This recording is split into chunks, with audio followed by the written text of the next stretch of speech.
The Prince and the Pauper. By Mark Twain. Chapter 8. Tom's First Royal Dinner. At 1 o'clock in the afternoon Tom was brought to a large apartment where a table was laid for one. There were many lords and servants there to watch the ceremony of the royal dinner.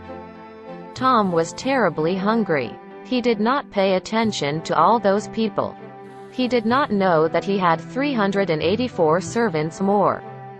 There were not all in that room, of course. And those who were present knew that the prince was ill, he was mad. But they also knew they must not pay attention to any childish tricks of the prince. The prince's childish tricks began at once.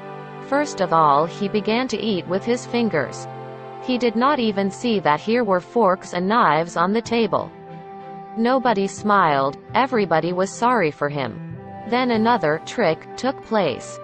Tom looked at his napkin with great interest and surprise. Then he said, "Please take it away, it is very clean.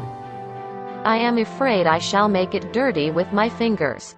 The lord whose duty was to tie the napkin around the prince's neck took it away without any protest. When Tom had finished his dessert, he put quite a lot of nuts into his pockets. But everybody pretended that they did not see it. Some minutes later Tom was at a loss. He was afraid to make a mistake. It was his nose that worried him. It began to itch. It itched stronger and stronger, and Tom did not know what to do. He was afraid to scratch it. He was sure that he must not do it himself. He looked at the lords. The lords looked at him. Tears came into his eyes, and nobody knew what the matter was.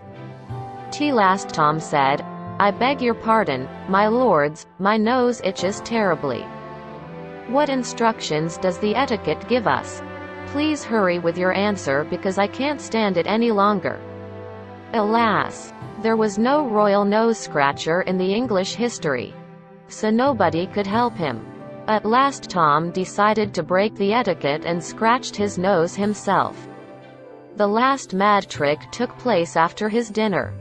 A lord came up to Tom and gave him a golden cup with rose water in it, to cleanse his mouth and fingers with. Tom looked at the cup a moment or two.